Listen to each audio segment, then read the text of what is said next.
Good evening, everybody. So we are the group 8 and we are going to discuss about management ethics.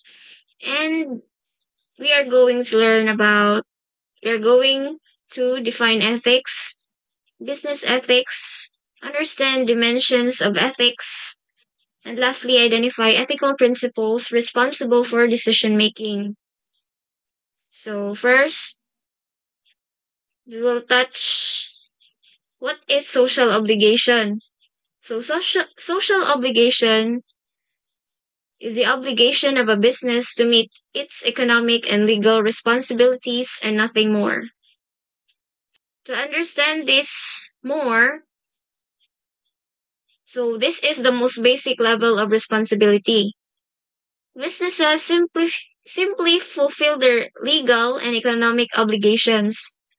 Think of it as following the rules, like paying taxes, adhering to labor laws, and focusing on profitability. Kanang gaining ba nga na profit. This approach is often criticized for lacking a proactive stance towards social and environmental issues. Next is social responsiveness. When a firm engages in social actions in response to some popular social need. So, this is a more proactive stance kaysa ganiha katong social obligation. Businesses respond to social and environmental pressures, often driven by public demand or stakeholder expectations.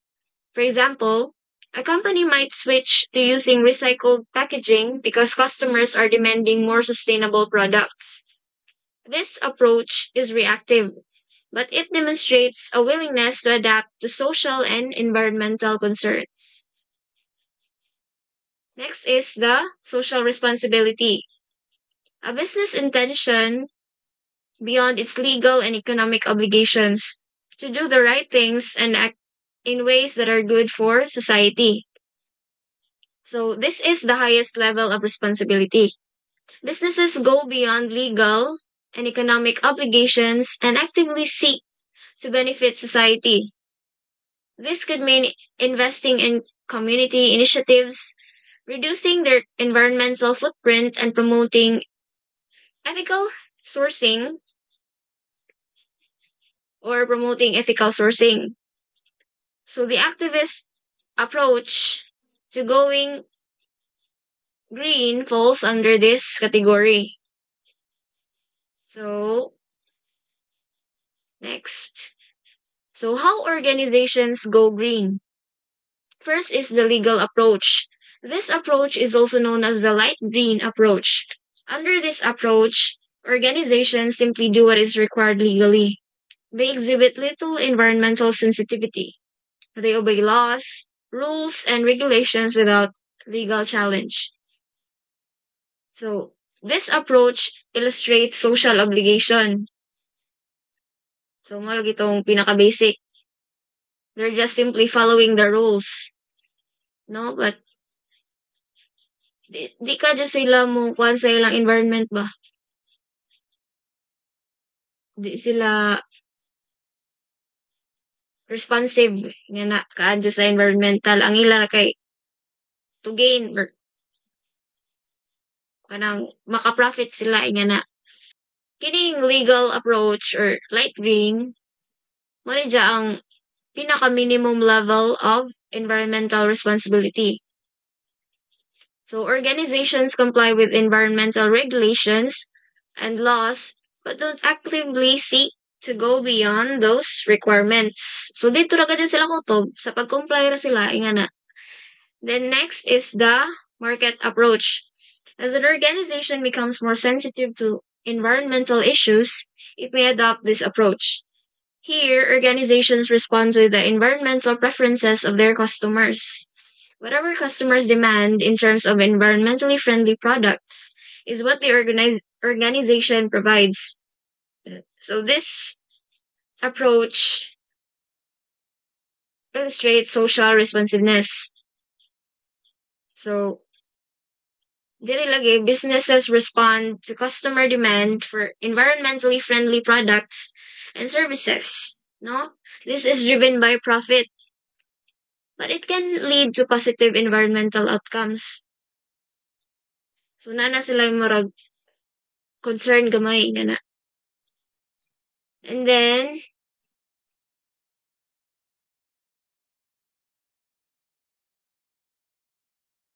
stakeholder approach.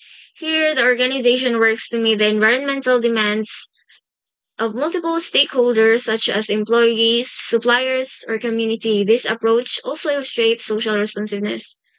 So, organizations consider the environmental concerns of various stakeholders such as this approach aims to balance the needs of different groups while promoting sustainability. Next is the activist approach. If an organization pursues this approach, it looks for ways to protect Earth's natural resources. It is also known as the dark green approach. This approach reflects the highest degree of environmental sensitivity and illustrates social responsibility. So, this is the most proactive, environmental conscious approach. Organizations actively seek to reduce their environmental impacts and promote sustainable practices. They may invest in renewable energy, develop eco-friendly products, or advocate for environmental policies.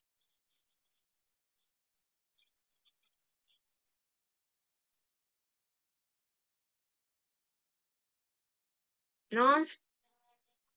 So,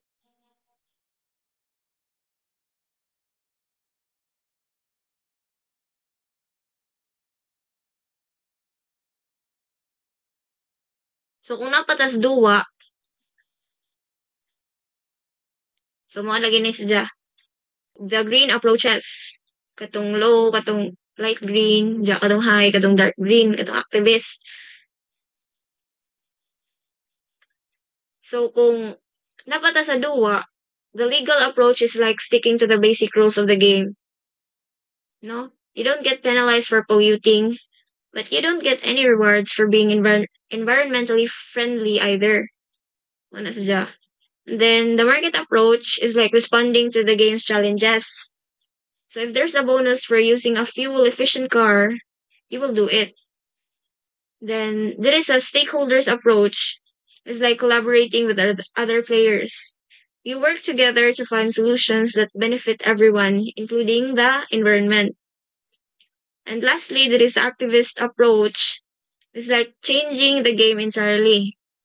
So you're not just playing to win, you're playing to make the game more sustainable for everyone. Sa tanan akong ipang tabi, naray tulo ka tumong ato. Ang company, nasa lay freedom to choose different levels of social and environmental responsibility nila. And then, activist approach, this is the most environmentally conscious approach, actively seeking to protect the environment, na nasa mga programs or mga activities nga kuan that would really help not only their company but ang tao sad or mga ang palibot nga nagpalibot sa kanang nga company. Yan na. And then ang mga company sad nga that engages with stakeholders are more likely to adopt environmentally responsible practices. So take note, while the legal approach is the minimum requirement, businesses have a growing responsibility to consider their environmental impact. So di ba kay ang lain na gyud pud og ang usa ka company na ara sa diraon dya di sa murag mo give back sa nature ba or di sa mo give back sa iyang environment. Kay ro ang lain na ra. Kay dapat ba dyan na kanang kuan, give and take relationship. Di man pwede ang usa ka company magsige ra sa kuha sa usa ka kuan sa earth sa of course sa natural resources dapat sa mo replace nga na or mga kuan wala gito maghatag sa og mga initiatives nga mo-help dili ra kay sa ilang company, nga dili ra makaadyo silang company kundi makaadyo sa tanan nga mulungtad ba, murag bahay ba nga lain po magtukod nga paraon dyan after 1 second kay mahagba na dayon nga na ba. So dapat sustainable siya. And then morning, gibalik-balik na gadyo ni, the activist approach is a powerful model for companies seeking to make a real difference in protecting the planet. So, if one day, hindi mo kagawin mong own company, mas better gadyo if mo gamit ta sa activist approach kay maunsa na naman lagi atong kalibutan if magsigil tag kuha o kuha sa earth without giving something back. Giving something back ba? Kaya ang lain na lagi, mga mabuslot na tong ozone layer, ani. Kung di ta maghimo og mga policies or di mahimo gadyo policies ka na bang mga activities ba nga murag like planting of trees, inga na. Murag mag-clean up drive, inga na ba? Do, dili gadyo sa mga napailaing mga activities nga maka sustainable siya ba? Inga na. Nga mo protect sa environment. Wala gito kay with greater position comes with great responsibility. So, kikini sila mga companies na sila. Di naman na sila yung putyo-putyo. Responsible gadyo ang usa ka company sa ila pong mga mabuhat unta dili kay para to mo comply ra sila. So dapat gadyo sila mo tan-aw na ba lagi ups and downs. Dili ra sila mo focus sa ilang ups. Dapat sad mo i-assess nila ilang nga downs ba i-improve nila para maprotektahan lagi atong planet Earth. Inga na kasi. Thank you. Good day everyone. My name is Mark Joy Dominic C. Pavo from BSc E2P, and today I will be going to discuss about ethics. So first, what is ethics? Ethics is a set of moral principles that guide how people behave. It helps us decide what is right and wrong. It also teaches us how to treat others fairly and live a good life. The word ethics comes from the Greek word ethos, which means character, habit, or custom. In other words, ang ethics murag giya sa kinabuhi.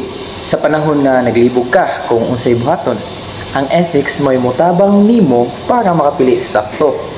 Dili ni lagda sa balaod pero lagda ni sa konsensya. Ethic covers the following dilemmas. First, how to live a good life. Second, our rights and responsibilities. Third, the language of right and wrong. And fourth, moral decisions, what is good and bad. So first, how to live a good life. So what kind of life is worth living? It's not just about being rich or famous. It's about being kind, honest, and responsible. Example, if someone finds a wallet and chooses to return it, they are choosing to live a good life guided by ethics. So, ang maayong kinabuhi, dili lang kay komportable ta. Bisan og pobre ta, basta limpyo og matinabangon. Maayo nga klase sa pagpuyo. Ang ethics magkatanaw sa kinaiya, dili sa kahimtang. Second, the rights and responsibilities. Ethics reminds us that we have rights like the right to speak, learn, or feel free, say. But we also have responsibilities like respecting others and following rules. Example, you have the right to use social media, but your responsibility is not to spread lies or hurt others with your words. Ang tinuod nga katungod dili pwede gamiton para makapasakit. Kung gusto ka respetuhon, angay pud ka mo respeto sa uban. Mao ni ang prinsipyo sa ethics. patas o responsable.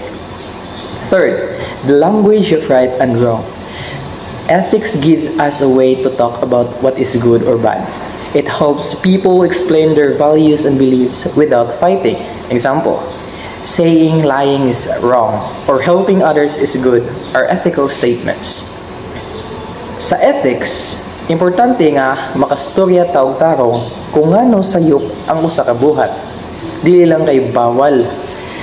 Kinahanglan sabton ngano siya sayop para malikayan. Fourth, moral decisions. What is good and bad? We face moral decisions every day. Ethics helps us pause and think before we act, especially when the choice is not easy. Example, a student is tempted to cheat during an exam. Ethics tells them that being honest is better, even if it means a lower score. So usahay, lisod ang ethical nga buhat. Dili ni pasubot nga sayon perme. Pero kung mubarog ka sa husto, bisan lisod, ka na may ethical decision. So our concepts of ethics have been derived from religions, philosophies, and cultures. They infuse debates on topics like abortion, human rights, and professional conduct. So where do ethics come from? Our ideas of right and wrong come from different places. First, we have religion. Teaches kindness, honesty, and respect. Philosophy encourages deep thinking about life and morality. Culture. Traditions help us understand what is accepted or avoided in our society. Ang ethics, umurag sinugdanan sa atong batasan. Sa balay pa lamang, gitudloan na ta sa atong ginikanan kung unsa ang maayo ug angay buhaton. Sa eskwelahan ug simbahan, mas lig-on pagyud ang pagtudlo sa ethical values. So real-life issues where ethics is important. Ethics helps people think clearly about difficult topics. Abortion. Some believe it's a woman's right. Others say it's taking a life. Human rights. Everyone should be treated with dignity, no matter their race, gender, or beliefs. Professional conduct. Teachers, doctors, and police should follow ethical rules to avoid abuse and be fair to others. Ang ethics, dili lang pang classroom. Gigamit ni sa trabaho, sa politika, o sa personal nga kinabuhi. Kung walay ethics, dili ra kaayo mahimong abusado ang usa ka tawo, bisag naay gahom o kahibalo. So, in conclusion, ethics is not just about knowing what is good or bad. It's about doing what is right, even when it's hard. It shapes how we live, how we treat others, and how we build a better society. So, ang ethics, murag suga sa daan. Mutabang nato sa pagbantay nga dili tama sayo. Kung sundo nato ni, mas klaro atong direksyon sa kinabuhi. Ug mas maayo atong kalibutan, syempre. Okay, so for the next slide, the factors that affect ethical and unethical behavior. So people make choices every day. Some choices are good, some are bad. But what affects these decisions? Here are the key factors that influence how we behave, whether ethically or unethically. So first, ethical dilemma. An ethical dilemma happens when you need to choose between two difficult options. Both may have good and bad sides. Example, should you tell the truth even if it hurts someone or lie to protect them? Ang ethical dilemma, murag pagpili sa duha ka lisod nga butang. Dili klaro kung asa ang husto, mao nang kinahanglan gyud og hunahuna og pagbati. Second, stage of moral development. People grow in how they understand right and wrong. Some follow rules because of fear, others because of personal values. Sa bata pa, mutuman ta kay mahadlok masuko. Pero kung modako na ta, mutuman ta kay gusto nato ang hustisya ug ang sakto. Third, moderators. Moderators are things that can help or stop someone from doing what is right or wrong. These include laws, rules, and support from leaders. Kung klaro ang balaod ug naay leader nga tarong, mas daghan ang magbuhat og maayo. Kung walay kasabutan, daghan ang magbuhat og sayo. Fourth, individual characteristics. This means your own personality, your values and beliefs and attitudes. Some are naturally honest or kind. Others may be more selfish. Kung maayo imong batasan, sayo nimo buhaton ng sakto. Pero kung dautan ka og kinaiya, bisan sayon mahimo nimong pilion ang sayo. The fifth is the structural variables. These are company systems of group setups like policies, rewards, or punishments. They affect how people act at work or in school. Kung ang sistema sa eskwelahan o opisina klaro ug patas, mutuman ang tao. Pero kung walay disiplina, magbinuang rag uban. 6. Issue intensity. This is about how serious or big a situation is. The bigger the issue, the harder the decision. Example, stealing a pencil versus stealing company money. Both are wrong, but one is more serious. Kung dako ang problema, mas lisod ang desisyon. Dapat timbangon yun kung unsa ang epekto sa imong buhat. 7. The organizational culture. This is the environment or vibe of a group. If the culture is honest and fair, people follow. If it's toxic or corrupt, others may copy that. Kung ang palibot nimo puro maayo ug matinud-anon, mapil ka sa maayo. Pero kung palibot dautan, dali ra ka maimpluwensyahan. So for the conclusion, ethical or unethical behavior depends on many things. Your mind, your values, your environment, and the situation. Understanding these helps us make better choices every day. So I hope you've learned my topic for today, and I hope that you've learned a lot. Thank you for watching. Hi sir, my name is John Richie Ramayla, and I'll be explaining about the factors that affect the employee ethics. So, moral development. So, what is moral development? So, moral development is a measure of independence from outside influences. So, moral development is just basically what's right and wrong. So, there are 3 levels of individual moral development. So, first is pre-conventional level, conventional level, and principle level. Sa pre-conventional level, so mo ni ang pinaka-early stage of moral reasoning. So at this level, actions are deemed good if they lead to positive outcomes like rewards or avoiding punishment, and bad if they lead to negative consequences. So conventional level, so this is a stage where individuals forces as societal rules and expectations. So, striving to maintain social order and gain approval of others. So, money meaning sa conventional level. So, last is the principle level, also known as the post-conventional level. So, individuals at this level are able to move beyond by simply following rules to consider the broader principles that underlies those rules. So, ari na to sa stage of moral development interacts with. Sa stage of moral development interacts with, so nag-interact sila sa individual characteristics. Nag-interact sila kay ang moral development and individual characteristics interacts because person's unique experiences, personality, and cognitive abilities all shape how they perceive and respond to moral issues. So, kaning interaction explain why individual vary in their moral reasoning, decision-making, and behavior. So, ari na po ito sa kaduha, organizational structural design. So, why they interact. So, it interacts because an organization's structure can either facilitate or hinder individuals' ability to make ethical decisions and act morally. So, mong magka-interact sila. Ang katulo is organizational culture. Interacts because the values and norms of an organization significantly shape an individual ethical reasoning and behavior. So last is the intensity of the ethical issue.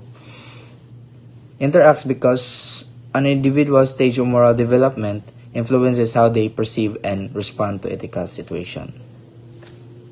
So, ari na po ta sa stages of moral development. So, mo tulo na pre-conventional level, conventional level, o principle level. So, ari ta magsugod sa pre-conventional level. So, number 1 is sticking to rules to avoid physical punishment. So, mistake ka na rule para ma-avoid rin mo na mga bisigun sana silot. So, number 2 is following rules only when doing so is in your immediate interest. So, minsan doon kas balawd kay imong hatagan og pagtagad ang sa kabalawd. So, ari na po ta sa conventional level. So, living up to what is expected by people close to you. So, living up to expectation is about living from being a good person and fulfilling the roles you have been expected to fulfill. So, mo na pasabot sa number 3. So, number 4, maintaining conventional rules by fulfilling obligation principles. So, mo tong nang mo respect sa authority, fulfilling one's duties, and avoid behaviors that disrupt the established societal structure. Then last is the principle level. So, valuing rights of others and upholding absolute values and rights regardless of the majority's opinion. So, mo ni ang pasabot ng prioritizing the moral principles and individuals' rights over the opinions of the majority. So, mo ni pasabot sa number 5. So, number 6 is following self-chosen ethical principles even if they violate a law. So, prioritizing personal moral beliefs and establish legal rules. These are the 10 principles of the United Nations. The 10 principles of the United Nations derived from the UN Global Compact are guidelines for responsible corporate practices in the areas of human rights, labor standards, the environment, and anti-corruption. The first area is human rights. Principle of human rights is business should support and respect the protection of internationally proclaimed human rights. Principle 2 of human rights is ensure they are not complicit in human rights abuses. The second area is labor standards. Principle 3 of labor standards is uphold the freedom of association and the right to collective bargaining. Principle 4 of labor standards is eliminate all forms of forced and compulsory labor. Principle 5 of labor standards is abolish child labor effectively. Principle 6 of labor standards is eliminate discrimination in employment and occupation. The third area is environment. Principle 7 of environment is support a precautionary approach to environmental challenges. Principle 8 of environment is promote greater environmental responsibility. Principle 9 of environment is encourage environmentally friendly technologies under diffusion. The fourth area is anti-corruption. Principle 10 of anti-corruption is business should act against all forms of corruption, including extortion and bribery. Those are the guidelines practices of areas which corresponds principle which is encourage ethical, sustainable, and socially responsible business operation globally. The Code of Ethics is divided into 3 main clusters, each addressing specific behavioral expectations and responsibilities within an organization. Cluster 1. Be a dependable organizational citizen. First, adhere to safety, health, and security regulations. Second, display courtesy, respect, honesty, and fairness. Third, refrain from using illegal drugs and alcohol at work. Fourth, maintain good personal financial habits. Fifth, be punctual and maintain regular attendance. Sixth, follow supervisors' instructions. Seventh, avoid using abusive language. Eighth, wear appropriate business attire. Ninth, do not bring firearms to the workplace. Cluster 2. Do not do anything unlawful or improper that will harm the organization. First, ensure business activities comply with the law. Second, do not engage in unlawful payments. Third, reject bribes. Fourth, avoid external activities that hinder job performance.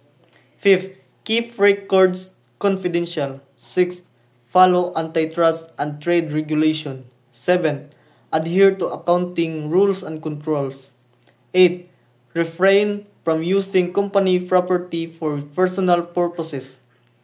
Ninth, be accountable for company funds. Tenth, avoid spreading false or misleading information. 11th, make impartial decision not influenced by personal gain. Cluster 3, be good to customers. First, make truthful claims in advertisement. Second, perform tasks to the best of your ability. Third, offer high quality products and services. How to use the Code of Ethics. So there are 12 questions approach on using the Code of Ethics. This approach provides a reflective framework to guide ethical decision making. Having you define the problem accurately, how would the problem appear from the other party's perspective? What leading the current situation? Who receives your loyalty as a person and employee? What is your motive behind the decision? What are the likely outcomes of your intention? Who might be harmed by your decision or action? Can the use be discussed with those affected before acting? Will your stance remain valid in the long term? Can your decision be openly shared with your boss, CEO, family, or society? What message might your action send if understood or misunderstood? What, if ever, would exception be acceptable? These guidelines and reflective questions promote ethical conduct, accountability, and transparency in professional settings. Following them can help employees make morally sound decisions that align with the organization's values and uphold public trust. Thank you for listening. Padayon Future Engineers.